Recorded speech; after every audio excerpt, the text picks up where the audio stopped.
독일의 철학자 하이데가는 그에 저서 존재와 시간에서 인간은 근본적으로 염려하고 근심하는 불안한 존재라 이렇게 말했습니다. 아니, 이런 어려운 말을 빌리지 않더라도 우리는 매일매일 일상생활 속에서 염려하고 근심하며 걱정하고 두려워하며 불안해하는 우리들 자신의 모습을 봅니다. 근데 예수님께서는 염려하지 말라고 말씀하십니다. 너희가 세상에서 환난을 당하나 강하고 담대하라. 내가 세상을 이기었노라 이렇게 격려하십니다. 구약성경 여호수아 1장 9절에도 마음을 강하게 하고 담대하라. 두려워하며 말며 놀라지 말라. 내가 어디로 가든지 내 하나님 여호와가 너와 함께 하느니라 이렇게 말씀하고 있습니다. 이사야 선지를 통해서도 41장 10절에 보면은 두려워 말라 내가 너와 함께 함이니라. 놀라지 말라 나는 내 하나님이 됨이니라. 내가 너를 굳세게 하리라. 참으로 너를 도와주리라. 참으로 나의 의로운 오른손으로 너를 붙들리라 말씀합니다. 사도 바울도 디모데후서 1장 7절에서 하나님이 우리에게 주신 것은 두려워하는 마음이 아니요 오직 능력과 사랑과 근신하는 마음이라고 말씀합니다. 어떤 이가 신구약 성경을 쭉 읽어보니까 염려하지 말라, 근심하지 말라, 두려워하지 말라 하는 말씀이 365번 기록되어 있다고 말을 했습니다. 그것이 얼마나 정확한지는 알 수 없지만은 대단히 중요한 교훈을 우리에게 던져줍니다.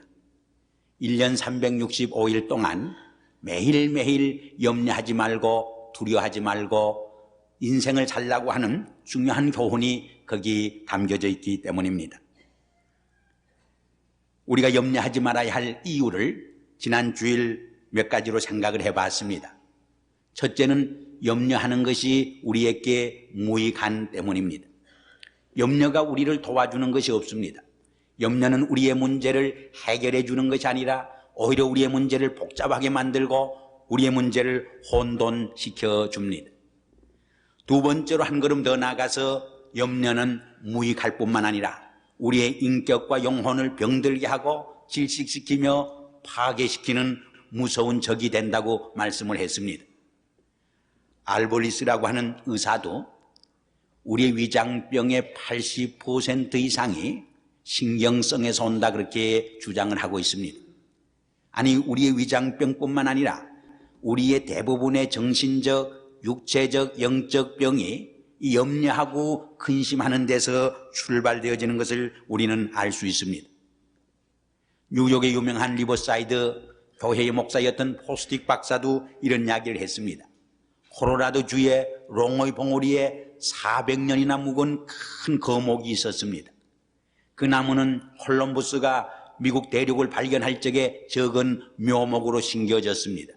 그 위에 청교도들이 프리마스에 상륙했을 때는 제법 큰 나무로 성장했습니다. 지난 400년 동안 14번의 벼락을 맞고 여러 가지 광풍과 눈보라 속에서도 꿋꿋이 넘어지지 아니하고 서 있을 수 있었습니다. 근데 얼마 전에 그 나무 뿌리로부터 그 벌거지 몇 마리가 깔아먹기 시작을 해서 그만 그 나무를 넘어뜨리게 했다고 하는 것입니다. 마치 염려는 우리의 인간에게 있어서 딱벌거지 같은 이런 벌레거지 같은 존재라고 하는 것입니다. 우리가 광풍과 시련과 환난에서도 꿋꿋이 서 있을 수 있었지만 염려가 우리의 인격을 스며들 적에 우리의 심령을 스며들게 될 적에 우리는 힘없이 맥없이 쓰러지고 넘어지게 된다고 주장을 했습니다. 경찰이 죄수들을 신문할 적에 머리 위에다가 물통을 달아놓고 물방울을 한 방울 한 방울 떨어뜨린다고 합니다. 처음에는 그것이 대수롭지 않은 것이지만은 계속 물방울이 떨어지는 순간 그 물방울이 마치 쇠망치로 머리를 때리는 것 이상으로 큰 충격을 주고 타격을 주어서 정신을 잃게 되고 미치게 된다는 것입니다. 우리의 염려라고 하는 것은 처음에는 보잘것없는 존재 같지만은 마지막에 가서는 우리의 인격과 영혼을 질식시키고 파멸시키는 무서운 적이 된다고 하는 사실인 것입니다. 우리가 염려에 빠져들게 될 적에 삶이 마비를 일으키게 됩니다. 완전히 기능 마비를 불러일으키게 됩니다.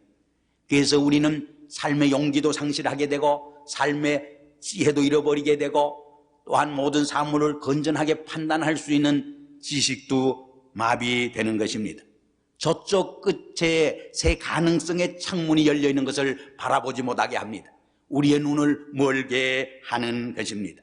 항상 불가능성에 사로잡히게 하고 언제나 부정적인 사고에 붙들려서 우리의 삶을 파괴시키는 모습을 우리는 볼 수 있습니다.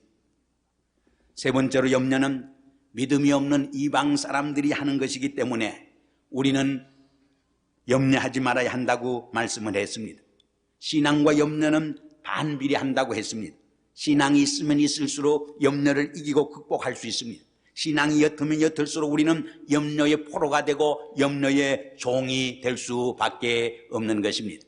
그러므로 우리 믿는 성도들은 모든 세상의 염려와 근심과 걱정거리를 주님께 맡기고 주님께서 주시는 평안한 마음을 지니고 인생을 살아갈 수 있어야 한다고 하는 것입니다. 그렇다고 해서 이 말이 사람들이 해야 할 계획이나 책임을 등한시하고 무책임하게 인생을 살아가야 한다고 하는 말은 아닙니다. 오히려 더 성실하게 책임있게 살아가야 할 것을 의미하는 것입니다. 얼마 전에 자동차에 초신자 한 분을 태우고 드라이브를 했습니다. 이 목사들은 늘 시간에 쫓기다 보니까 운전을 좀 빨리 하는 습성들이 있습니다. 운전을 조금 빨리 했더니 좀 불안한 생각이 들었던지, 그렇지만은 목사님은 하나님이 같이 하시는 거니까 괜찮겠지요 그러더라고요. 그래서 제가 그분에게 그런 말을 했습니다. 아무리 믿는 성도라도 목사나 장로라도 하나님의 법과 세상의 법을 잘 지킬 적에 하나님이 더 함께 하시고 축복하는 것이지 하나님의 법이나 세상의 법을 지키지 않을 적에 사고가 나는 법이라, 이런 말을 설명한 일이 있습니다. 그래서 미국 사람들이 만든 조크 중에도 이런 이야기가 있습니다.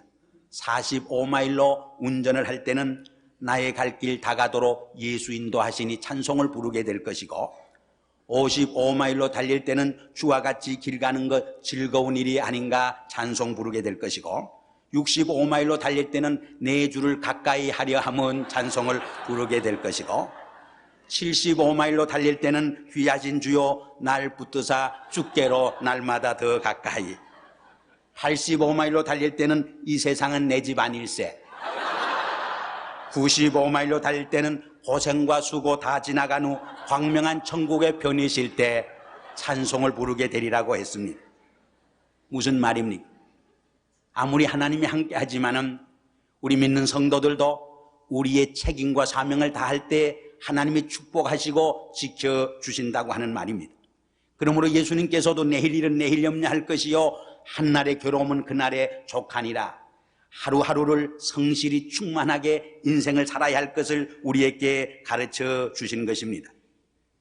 그런데 오늘 본문 말씀을 읽어보면은 우리가 염려를 이기고 염려를 극복하고 염려를 해결하기 위해서 보다 적극적이고 구체적인 비결을 우리에게 설명을 해주고 있습니다. 그것이 무엇입니까? 6절 이하에 보면은 이렇게 말씀합니다. 아무것도 염려하지 말고 오직 모든 일에 기도와 간구로 너희 구할 것을 감사함으로 하나님께 아뢰라. 그리하면 모든 지각에 뛰어난 하나님의 평강이 그리스도 예수 안에서 너희 마음과 생각을 지키시리라. 우리가 염려를 내몰고 근심을 이기고 염려와 근심에서 해방되는 비결이 무엇이냐? 우리의 마음과 생각을 염려로 사로잡히게 하는 것이 아니라 모든 지각에 뛰어난 하나님의 평강으로 우리의 마음과 생각을 지키게 하는 비결이라고 말씀을 해주고 있습니다. 결국 우리의 마음은 세상의 염려와 근심이 지배하게 될 것이냐, 하나님의 평강이 지배할 것이냐, 그 둘 중에 하나뿐인 것입니다. 하나님의 평강으로 우리의 마음을 채우지 못하게 될 적에 세상의 근심과 염려로 우리의 마음은 사로잡힐 수밖에 없는 것입니다. 우리의 마음과 생각을 무엇으로 채우고 무엇으로 지키느냐가 가장 중요한 열쇠가 되어지는 것입니다. 왜냐하면 우리의 삶은 우리의 마음과 생각에 의해서 결정되어지기 때문입니다. 우리의 마음과 생각은 우리의 인격과 삶과 행동의 원천이 되고 원동력이 되어지는 때문입니다. 목사가 불교의 이야기를 해서 좀 안 어울립니다마는 우리 한국의 유명한 원효대사라고 하는 분이 있었습니다. 그분은 당나라의 진리를 탐구하기 위해서 길을 떠났습니다. 그런데 하루 저녁에 길을 잃고 몹시 방황을 하다가 어느 초막집에 들어가서 한잠 잤습니다. 밤을 새웠습니다. 그런데 자다가 너무 목이 마르고 갈증이 나서 손을 더듬거려서 바가지에 있는 물을 마셨습니다. 얼마나 꿀맛인지 시원했습니다. 그런데 밤을 자고 새벽에 깨어보니까 자기가 잔 곳은 공동묘지입니다. 그리고 어젯밤에 마신 물은 해골에 있는 물이었습니다. 그것을 깨달은 순간 어제 저녁에 그렇게 꿀처럼 달았던 물이 얼마나 구토증을 불러일으키고 쓴 물이 되었는지 모릅니다. 그는 조용히 생각했습니다. 꽃 같은 물이 어떻게 어젯밤에는 그렇게 꿀처럼 달았고 오늘 아침에 이렇게 쓴 구토증을 불러일으키게 되는가. 그때 그는 하나의 진리를 깨달았습니다. 그것은 물 자체에 있는 것이 아니라 내 마음과 내 생각 때문이라고 하는 것을 깨닫게 된 것입니다. 그래서 그는 진리를 거기에서 터득한 것입니다. 그래서 당나라로 가는 길을 포기하고 다시 한국으로 돌아와서 진리를 설파했다 하는 이야기가 있습니다. 우리 기독교에서도 마음의 중요성을 강조합니다. 결국 우리의 마음과 생각이 우리의 인격과 생활을 좌우하는 원천이 되어지는 것입니다. 우리의 마음과 생각을 무엇으로 채우느냐, 세상의 염려와 근심으로 채우느냐, 하나님의 평강으로 채우느냐에 따라서 우리의 삶은 결정지어지는 때문입니다. 근데 여기 보면은 하나님의 평강을 설명하는 말씀 가운데서 하나님의 평강을 이렇게 설명을 합니다. 모든 지각에 뛰어난 하나님의 평강이라고 설명을 합니다.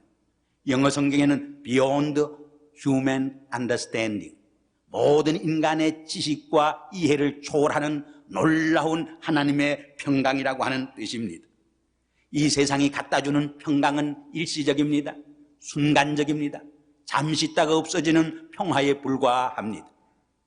이라크의 전쟁이 끝난 줄 알았는데 여전히 거기에 참된 평화는 깃들지 못하는 것을 봅니다.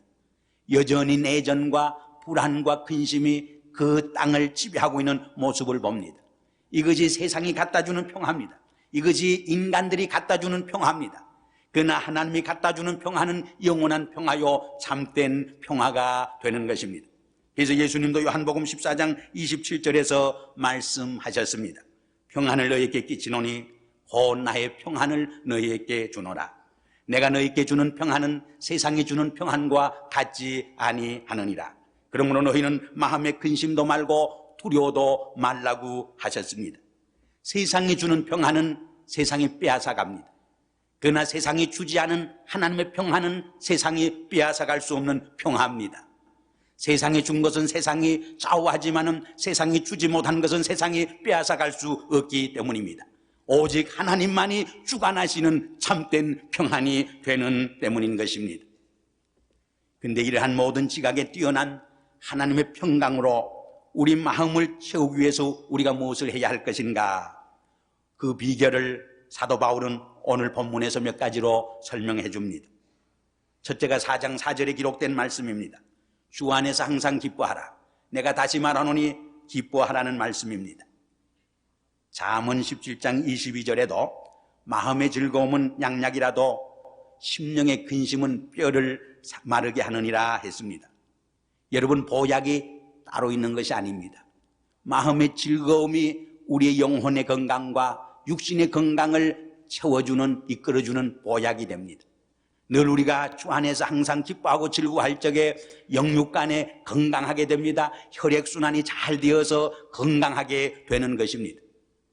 어떤 이가 말하기를 하루에 3번씩만 정말 기쁘게 웃으면은 약이 필요 없고 의사가 필요 없다 그랬습니다. 하긴 의사가 필요 없어도 의사님들이 큰일 나지만은 그만큼 우리의 내적 웃음, 내적 기쁨은 우리에게 건강을 약속해 준다는 말입니다. 최근에 3년 몇 년 동안 이 엔돌핀 이야기를 많이 했습니다만은 잠언 저자는 수천 년 전에 벌써 엔돌핀 이야기를 기록해 주고 있습니다. 마음의 즐거움은 뭐라고 그랬습니까? 양약이라도 심령의 근심은 뼈를 마르게 하나니라. 우리가 염려하고 근심할 적에 우리의 육체가 쇠약해집니다. 아무리 보약을 먹어도 그 보약으로 우리를 치유할 수 없게 되는 것입니다. 그러므로 항상 주 안에서 기뻐하는 것이 우리의 염려와 근심을 내몰고 하나님의 평안을 우리의 삶 속에 심는 비밀이 되고 비결이 된다고 하는 것을 우리는 기억해야 합니다. 그러나 세상의 참된 기쁨과 즐거움이 어디에 있습니까? 세상이 주는 기쁨은 순간적입니다. 기쁨 같지만은 실은 슬픔에 불과한 것입니다. 그래서 오늘 본문에 보면은 주 안에서 항상 기뻐하라고 했습니다. 예수 그리스도 안에만 참된 기쁨이 있다고 하는 말입니다. 예수 그리스도의 십자가가 주는 기쁨만이 참된 영원한 구속의 기쁨이요, 예수 그리스도의 부활을 통해서 주시는 기쁨만이 영원한 소망이 되는 참된 기쁨이요, 즐거움이요, 웃음이 된다고 하는 뜻인 것입니다. 두 번째로 5절에 보니까 너희 관용을 모든 사람에게 알게 하라고 했습니다.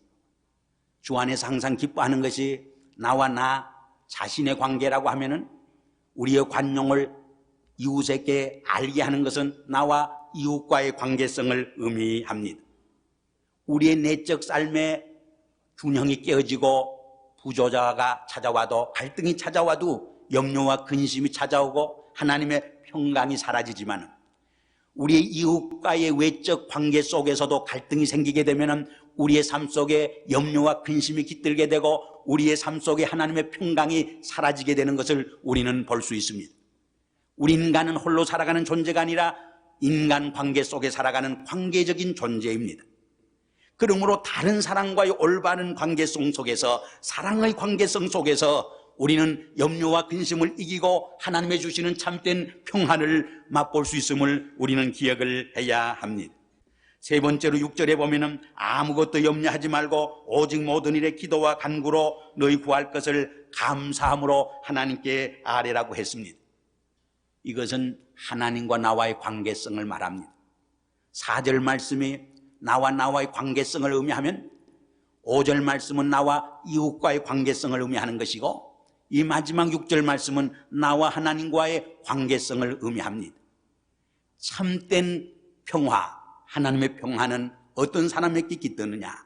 하나님과의 믿음의 기도, 영적인 교제를 늘 게을르지않게 하는 성도들의 삶 속에 찾아온다는 이야기입니다. 그래서 빈센트는 평화는 신앙적 기도의 열매라고 주장을 했습니다. 믿음의 기도가 있는 곳에 하나님의 평화가 깃들게 된다는 말입니다. 세상의 염려와 근심이 사라지고 하나님의 샬롬이 주어지게 된다고 하는 말입니다. 바울도 로마서 14장 7절에서 하나님의 나라는 먹는 것과 마시는 것이 아니요 오직 성령 안에서 의와 평강이니라 했습니다. 하나님 나라는 다투는 삶에 있지 아니하고 화평의 삶에 있는 것입니다. 근데 그 화평은 어떤 사람에게 주어지느냐? 하나님과의 깊은 영적 사귐 속에 있는 사람에게 주어지는 하나님의 축복의 선물인 것입니다. 고린도후서 7장 10절에 보면 세상 근심은 사망을 이룬다고 했습니다.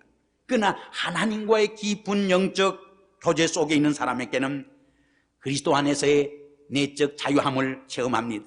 내적 평안함을 맛보게 됩니다. 아니, 이 땅에서 먼저 하나님 나라를 체험하며 살아갈 수 있게 되는 것입니다. 크리스찬은 홀로 있어도 외롭지 않습니다. 왜냐하면 하나님이 우리와 함께 하시기 때문입니다.